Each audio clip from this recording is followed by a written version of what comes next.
ज्ञान का प्रकाश, भगवद गीता अध्याय 4।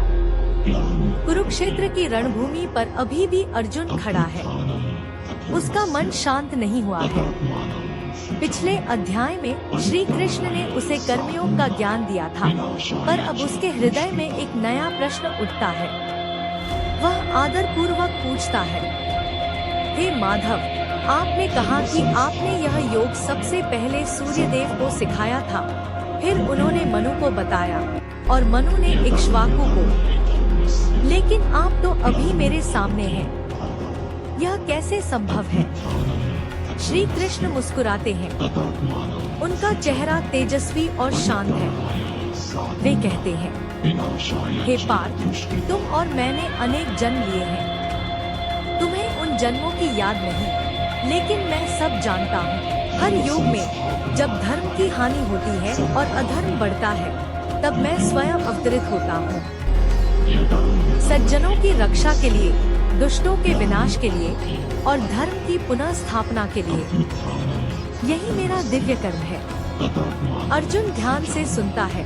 कृष्ण आगे कहते हैं, जो व्यक्ति मेरे इन जन्म और कर्म के रहस्य को जान लेता है, वह मृत्यु के बाद पुनः जन्म नहीं लेता, बल्कि मुझे प्राप्त होता है।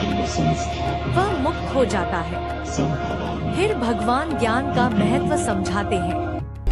हे अर्जुन, कर्म तो सब करते हैं, पर जो उसे ज्ञान के साथ करता है, वही सच्चा ज्ञानी है। ज्ञान यज्ञ सभी यज्ञों में श्रेष्ठ है, क्योंकि जब ज्ञान का प्रकाश भीतर जलता है, तो अज्ञान रूपी अंधकार और कर्मों के बंधन स्वयं नष्ट हो जाते हैं।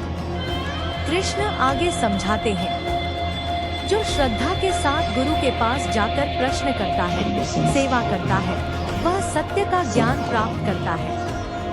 जब यह ज्ञान तुम्हारे भीतर जागेगा, तब तुम देखोगे कि यह संपूर्ण सृष्टि एक ही ईश्वर में स्थित है और ईश्वर हर जीव में विद्यमान है। अर्जुन की आंखों में अब विनम्रता है। वह कहता है, प्रभु, यह ज्ञान मुझे कैसे प्राप्त हो? कृष्ण उत्तर देते हैं, विनम्र बनो, जिज्ञासु बनो और श्रद्धा रखो। जब तुम्हारे मन में संदेह नहीं रहेगा, तो तुम कर्म के बंधन से मुक्त हो जाओगे।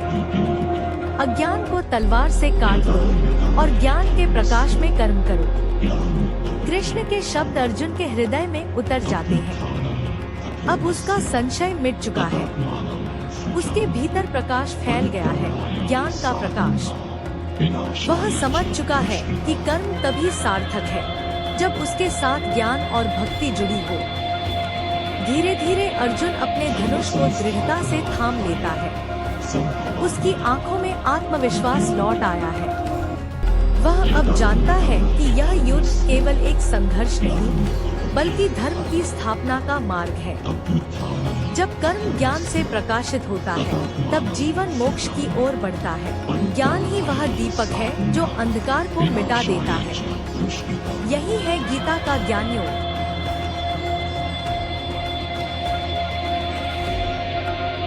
संस्थापना संभवामि।